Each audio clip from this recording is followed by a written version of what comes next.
Welcome back, folks. We have, in our conversation with Mr. Nandish Desai.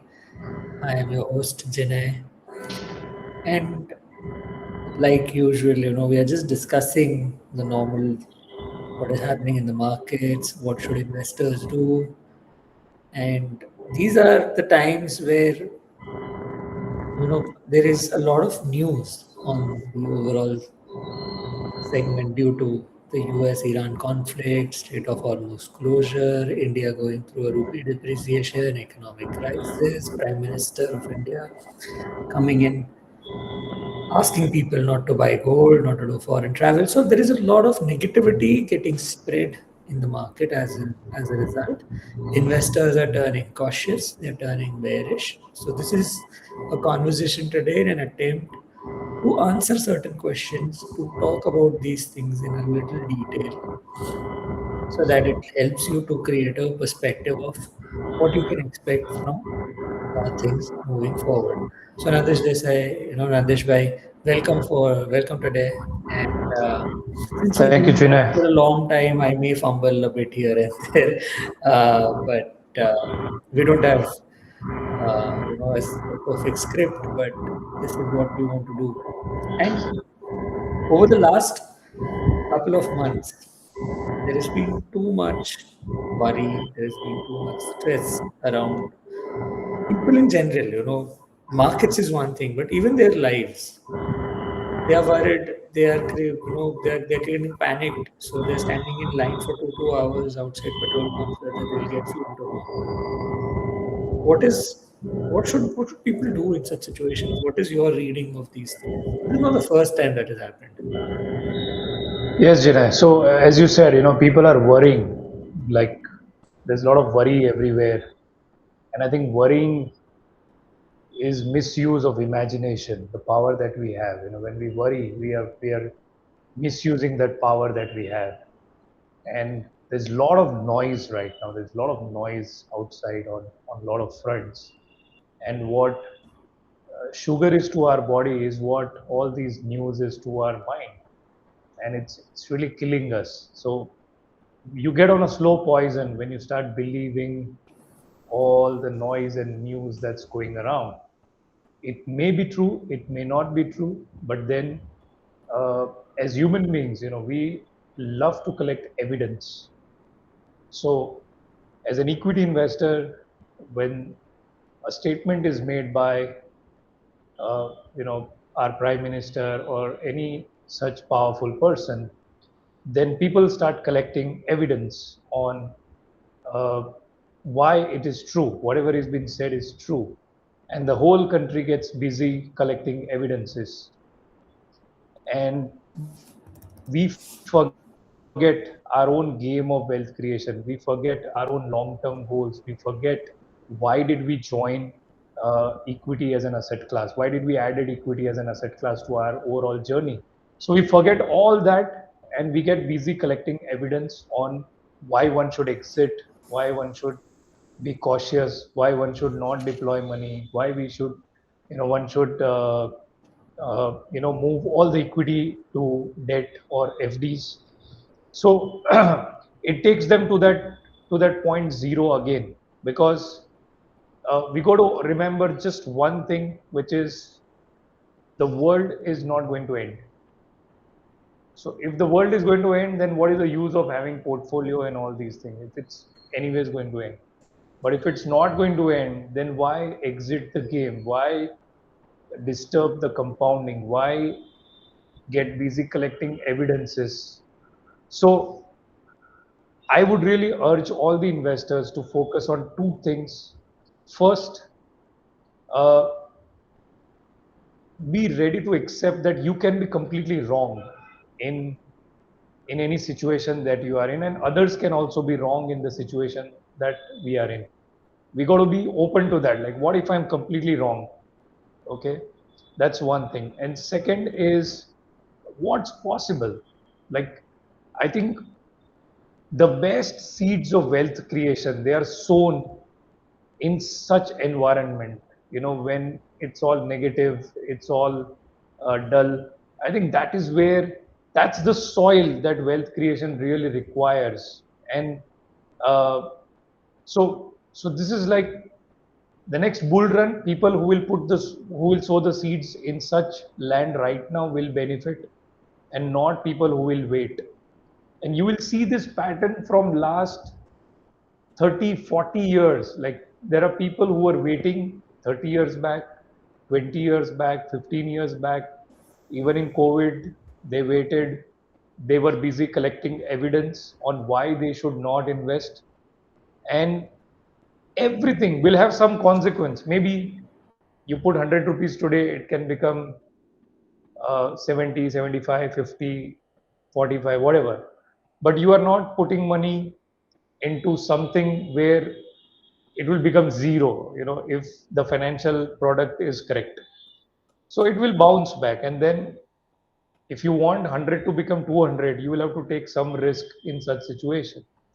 So I think one has to completely exit from collecting evidences, stop collecting evidences, and start taking courage and invest and stay in the game. Stay in the game. Like that's something that I keep reminding myself, something that I keep telling my clients. So we got to stay in the game no matter what. And even in future, such incidents will happen, such falls will happen, such uh, sideways markets will again happen. Everything will happen in the future. And then you got to catch yourself. Like, am I collecting evidence or am I doing something for my wealth creation journey?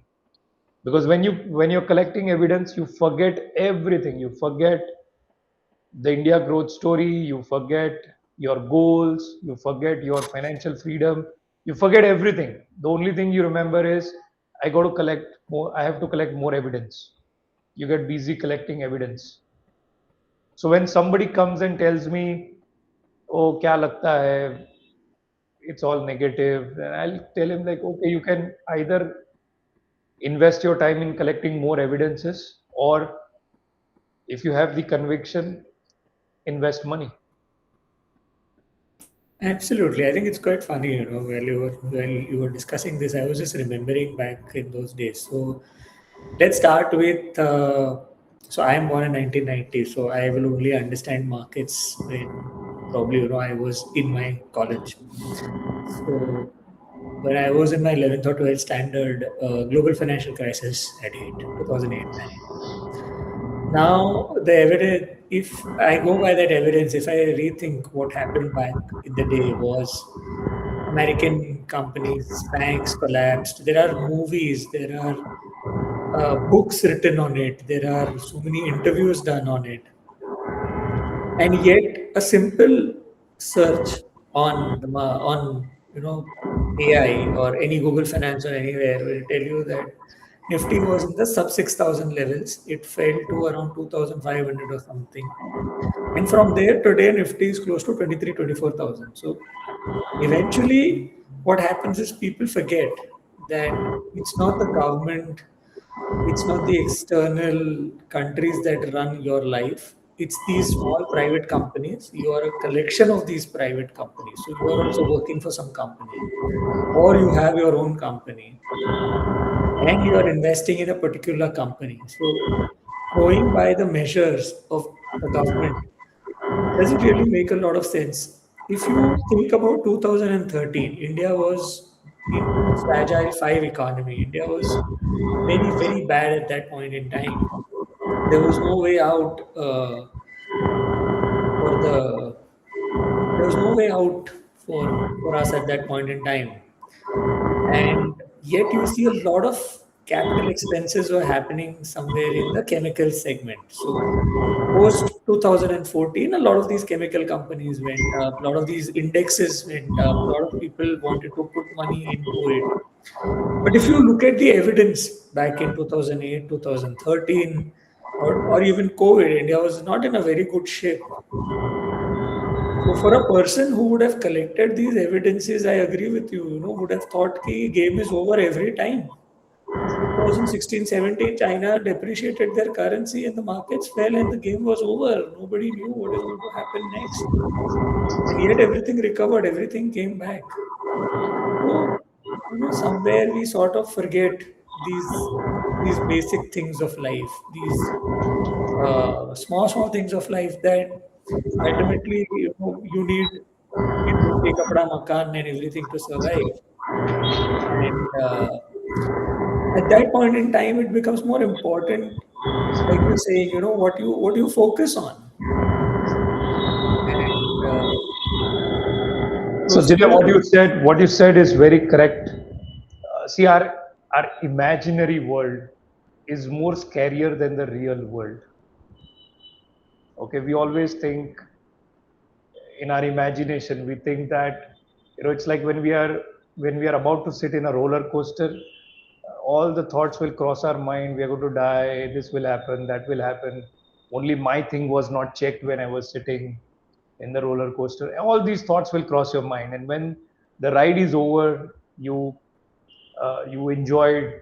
It was a good experience, and then all those thoughts will vanish once that ride is over and you are out and with your family.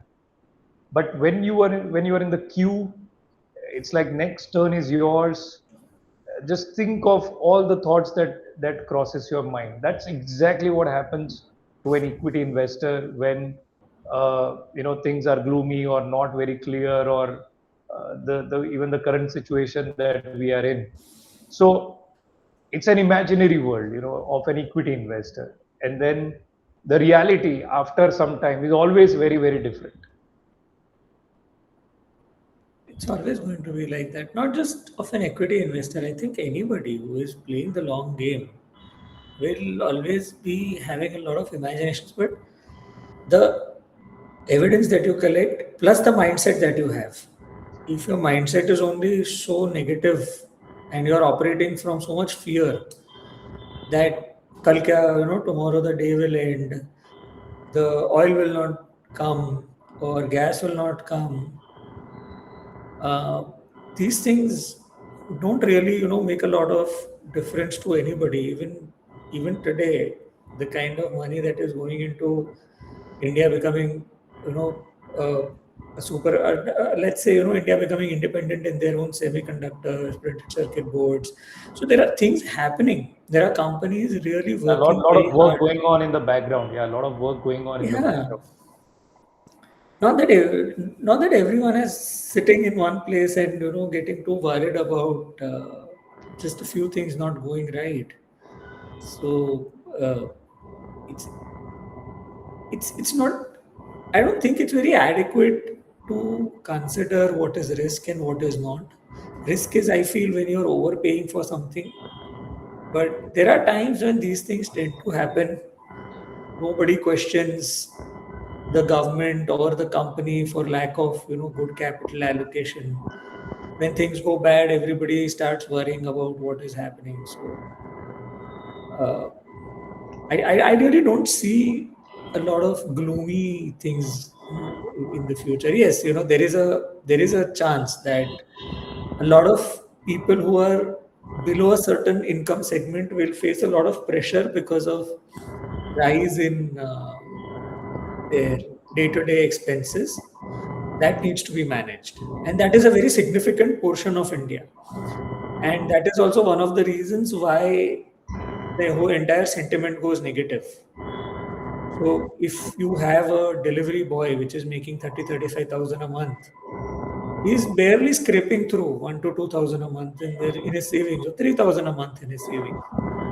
And when petrol or oil or diesel or gas increases, that it eats into his 3,000. And for such people, that's a very heavy thing to go for. So sentiment can be negative. There is no doubt about it. But as an investor, I feel, like you said, we should be thinking very differently. We can't apply the same thought and the same logic which we are applying to the normal course of life to our investments. Yeah, Jinay. So see, yesterday I had one person calling me. One of our clients called me and he said, "Nandish, what do you think of the current scenario and whether I should stay invested or should I invest more?" So I told him, "This is the biggest mistake you will make if you will borrow your conviction from me. So don't borrow your conviction. It's the biggest mistake maximum investors are making. Even somebody listening to this, don't borrow our conviction. Don't borrow Nandish's or Jinay's conviction. You got to have your own conviction into something. So if you are an entrepreneur and you are running a business, you have conviction. Whether the world may not believe in you, which is fine. You believe in the idea that you have floated. The world may not believe in you will lose weight or not, but you have conviction in yourself and you start a journey. So any area, I think if it's a borrowed conviction, it will fail. But if it's your own conviction, it stays intact because that's part of you. That's who you are. That's part of you, your conviction. Your heart beats into those words and not somebody else's heartbeat. So, uh, all the investors in any scenario, just make sure that your conviction is yours and it stays intact. Because stock market is like, or a life, we'll always have those ups and downs. It's part of the game.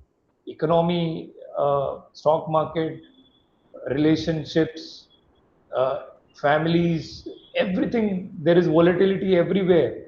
It's just that we see it more in the stock market and not in other areas of life. Otherwise, volatility is like an inbuilt feature of life itself, and it reflects everywhere. And then uh, some people, they're able to create comfort with it, and some fail to do that because it's a borrowed conviction. So I would invite everyone to have their own conviction 100% into whatever they are doing. And if they are having that clear conviction, I'm sure they'll win whatever they are up to. Interesting. I'll just expand this point a bit. Now, how do you create a conviction in this? So conviction, in my limited understanding, comes from data plus experience.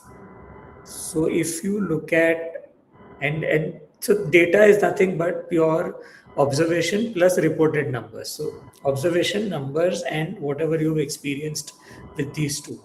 So that's what creates conviction for me. Now, how do you observe and what do you observe when we go out? We don't see small cars anymore. We don't see iPhone 10, 11 anymore. People who have these iPhones are considered to be oldies. Nandish bhai, like you and me. iPhones are supposed to be 17, 17 Pro, 1.5 lakh, 2 lakhs. I think Bene dosa, interestingly, is one of the things that is picking up in Bombay, Rameshwaram Cafe. So, what is a lifestyle that is getting changed? The amount of spending that is going up. I think nobody is sitting in a small UDP restaurant and crying about inflation anymore. Now everybody is in their Hyundai Creta or a Kia or a Mercedes, or sitting and having a Bene dosa or a Yeah, Rameshwaram it's an Cafe. aspirational India. Yeah, aspirational Yeah. India. It's not the regular roti kapda makan. Although a lot of people must be struggling for that as well. But as you said, see, conviction comes from, let's say, data and experience. So I think experience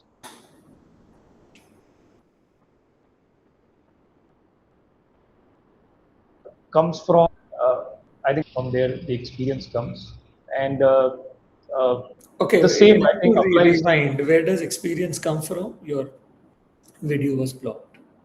It got So jammed. the experience comes from uh, the bad or good or bad judgments that you take in life. Correct. That's from where the experience comes in. But without those good and bad judgments, you will never have amazing experience. So it's part of it. So you make mistakes, good and bad judgments will lead to experience, and then your conviction gets solid into something. Plus, as you said, the data that is being backed. So data can change. Your interpretation about data can also be different. But when you stay in the game with good and bad judgments, the experience gets built, and then your conviction gets into something, and then it becomes rock solid. So that's how I look at it. Absolutely, absolutely. And the more people experiment with these observations, with these data, I think the higher their experiences goes, and then, like you rightly said, is their conviction also pushes up, and that's what is required. When we are saying, or when you're saying to your clients that it has to be your own conviction. What do you see on the ground? What do you see when you move out? What kind of clothes are people wearing? What kind of perfumes are people spending on? I see people buying perfumes from Mont Blanc. At one point in time, I used to feel Mont Blanc is a very aspirational thing. It is beyond my level to actually buy it, but now it becomes very regular. So, what is it that you're looking at in your? Are you reading news and getting influenced, or you're looking at people buying more two wheelers, more five wheeler, four wheelers? Last year alone, India bought around 2 crore two wheelers. Where does that money come from? Yeah. So, if you're So, going so to, that's again that again brings back to the two categories. One, they keep collecting evidence of why things will not work, and on the other side, people who are like having conviction in what they're doing, and they look at opportunities, in all kinds of scenarios. So, uh, yesterday I was talking to somebody who sent me some links, and energy crisis can happen and this can happen and a lot of it.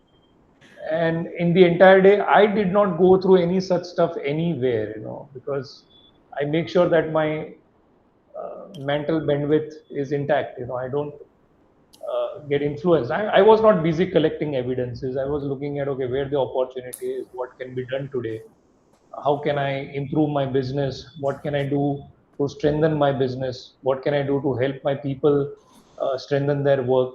So I was more invested into that rather than what's wrong in the world, what is not happening, what is not good, what Modi ji is saying, what others are saying. I don't track that at all. it really doesn't matter because, Yeah, it doesn't matter. I mean, see, there's a difference between crisis means that there is a supply disruption. Crisis means when I'm not able to supply at a particular price. It does not mean that the oil has ceased to exist, that you will not get oil from tomorrow. It is not that. It is just that there are tankers which are just sitting there and is not able to pass. And you see a price moving up because of the demand supply fluctuation. You can't I interpret think it I as think end we of have the world seen, yeah, conversation. Jinesh, if you look at the oil prices in the past, 108, 110 is not a new number. It has happened in the past as well. I think when Modi ji got elected, we have even seen $30, 40, 60. So all of that, like in that range, everything has happened, and it's just a matter of, either the route will change or some other alternative, but it's a temporary phenomena. And I'm having my conviction in uh, the overall world wants to grow. That's my conviction. The world wants to grow.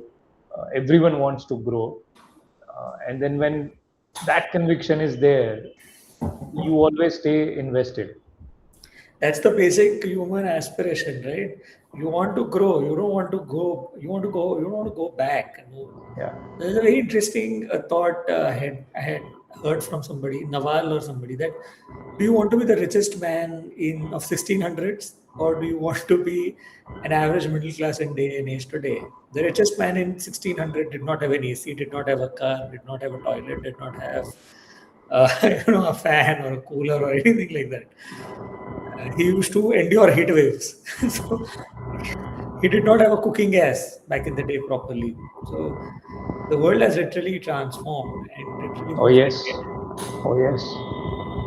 And Jinai, see the people uh, who are just born, maybe 10 years back, 15 years back, they will start investing from where the market is today or after a few Correct. years. So when it will be 1 lakh, 1.5 lakhs, 2 lakhs, 3 lakhs, people will say, oh, in 26, market was so cheap and these people did not invest it. They were idiots. They were busy collecting evidence. They had all the reasons not to invest when it was at 23, 24,000. It was so cheap, that level. Okay, people will laugh at us. People will laugh at people in 2026, those who will lose their conviction and they will force themselves to be poor, and not just themselves, even their next generation, they'll be forcing them uh, to stay poor. And after 20, 25, 30 years, it will be the biggest joke of 20, 30 years down the line, of Yeah, people who will they lose will their say, conviction in they'll, 2026. they'll say, if only my dad or my granddad had bought these mutual funds and kept, or these stocks bought and just kept, not really thought about whether the world was ending or whatever was happening. If we had just kept it there, we wouldn't have had to, do all the gada mazduri that we are doing today. We'll see all those stories, absolutely. Yeah, So again, we'll have two people after 30 years. One who was busy collecting evidence, the other who was having full conviction. absolutely. And there'll be a third one who did not know what is happening. So it's like the ignorant class. Yeah. Eventually, he'll end up making more money. Yeah, So, so yeah, super intelligent people will never make money. They'll keep collecting the evidence. I think it is the average. And somebody who does his or her work well, sticks to his rules of investing, I think will win at the end. absolutely. Absolutely. So I think, let's wrap this conversation up Okay, for today. I thank you think so much, Jinay. It was wonderful talking to you. Thank you so much. Bye. we've Take given care. enough food for thought to people who are investing today of what their children and grandchildren are going to think by Oh, yes, fast forwarding it to 2050. So it's absolutely. going to be very And interesting. all those who will sell their equity in 2026 will show them this video. We'll show Yeah. them that we said it, but they did not listen to us. Absolutely. Absolutely. Okay. Because you decided to listen to somebody who was Oh, not, yeah, in the market. So done. chicken. Okay, Jinay. Thank you so Okay. much. Thank Bye. you so Take care. much. Bye.